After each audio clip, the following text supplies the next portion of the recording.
ফের গণপিটুনির অভিযোগ। ছেলে ধরার সন্দেহে গণপিটুনি চলছেই মালদায়।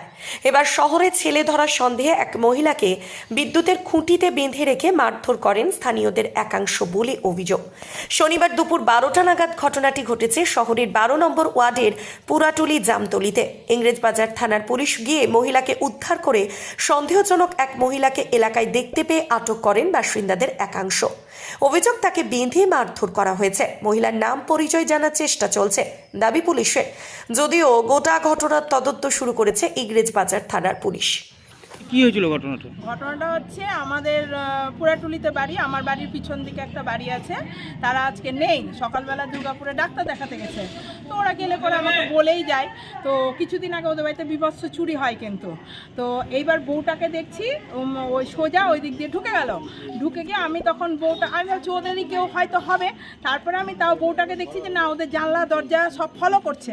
দেখে তখন আমি বউটাকে বললাম যে তুমি কাকে খুঁজছো। ও কোনো 3বার 4বার বলার পরে কোনো উত্তর করলো না। তখন আমি একটু এগিয়ে গেলাম, আমি বললাম তুমি কাকে খুঁজছো।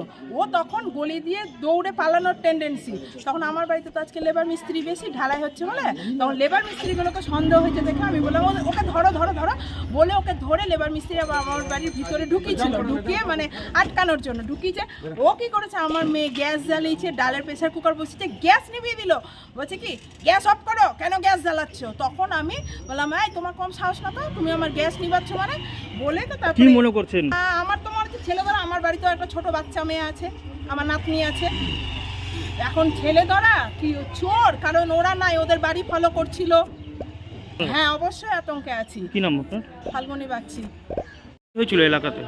খবর হলো আমাদের কাছে কিছুক্ষণ আগে হঠাৎ করে খবর এলো যে একটি সন্দেহভাজন মহিলা ধরা পড়েছে। তো যেহেতু বিগত বেশ কিছুদিন ধরে এই পাড়াটা খুব ভয়ে আতঙ্কে আছে, ছেলে ধরা করে। এর আগেও একটি বাচ্চা ছেলে এরকম একজন ধরে নিয়ে যাওয়ার প্রবণতা দেখা দিচ্ছিল আমাদের। তো তারপর থেকে আমরা সবাই রীতিমতো পাড়ার মহিলারা, বিশেষ করে যে সব বাড়িতে বাচ্চারা আছে, তারা ভীষণভাবে আতঙ্কিত হয়ে আছে। তারপরে ন্যাচারালি এরকম একটা ঘটনা ঘটাতে এটা তো স্বাভাবিক, সবাই ধারণা করছে ছেলে ধরে যাচ্ছে। যেহেতু ভদ্রমহিলার কথার মধ্যে কোনো রকম কোনো জটিলতা পাওয়া যাচ্ছে যথেষ্ট, এবং তার কথা মানে বাংলা ভাষায় বলছে না, নন বেঙ্গলি আছে, সম্ভবত পাটনার দিকের মহিলা আছে, আর কোনো রকম প্রপার ইনফরমেশন দিচ্ছে না। অবশ্যই যে কারণ অচেনা একটা হঠাৎ করে এইভাবে ঢুকে যাচ্ছে, এইভাবে ন্যাচারালি তো এটা ছেলে ধরাই সন্দেহ করা হচ্ছে। আতঙ্কে তো যথেষ্ট, পাড়ার প্রতিবেশী সকলেই আতঙ্ক হচ্ছে। আমাদের টিম নেমে গেছে, পাড়া থেকে যারা আমাদের সমাজসেবক আছে আমরা নেমেছে। কি হয়েছিল ঘটনাটা? হঠাৎ আমাদের এই 12 নম্বর ওয়ার্ডে এখানে এই শিব মন্দিরের পাশে একটা বাড়িতে আচমকা দুখানা মহিলা বাড়ির ভিতর ঢুকে পড়ে এবং বাচ্চা নেওয়ার জন্য হঠাৎ করে ঝাঁপিয়ে পড়ে। তখন বাড়ির লোক হঠাৎ অচেনা মানুষকে দেখে চিৎকার করে, তখন ওরা দৌড়ে পালানোর চেষ্টা করে। তখন আমরা এলাকাবাসী সবাই মিলে আমরা মহিলাটাকে আমরা ধরে আমরা তাকে আটকে রাখি এবং জিজ্ঞাসাবাদের পরে সে তার কোনো রকম সঠিক অ্যাড্রেস বা কোনো কিছু বলছে না, এবং গোটা ভাষাটা হিন্দিতে বলছে, এবং তার আসল কোথায় বাড়ি বা কোনো কিছু স্বীকার করছে না। তার মধ্যে দুজনের মধ্যে একজনকে ধরা যায়নি, সে অনেক জোরে দৌড়ে পালিয়ে গেছে, আর একজনকে ধরে আমরা আটকে রেখেছিলাম, কিন্তু তার কোনো ভাষা জ্ঞান বা তার বাড়ির ঠিকানা কোনো কিছু সে বলছে না।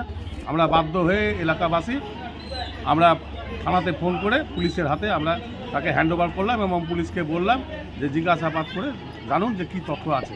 লোক সবাই খুবই আতঙ্কিত। কি মনে করছে? এটা একদম ছেলে ধরা, এ বিষয়ে কোনো সন্দেহ নেই। কেন এই সময় হঠাৎ করে 10:30-10টার সময় কারো বাড়িতে ঢুকে যাওয়া দুজন মহিলা, তাকে চিনে না জানে না, এবং এর আগেও এই ধরনের ঘটনা কিন্তু ঘটছে। পুলিশ প্রশাসনের কাছে অনুরোধ করব যে এলাকাতে ভালো করে যেন টহল দেয় এবং এই ধরনের মানুষদেরকে যেন গ্রেফতার করতে পারে। সবাই খুব আতঙ্কিত অবস্থায় আছে।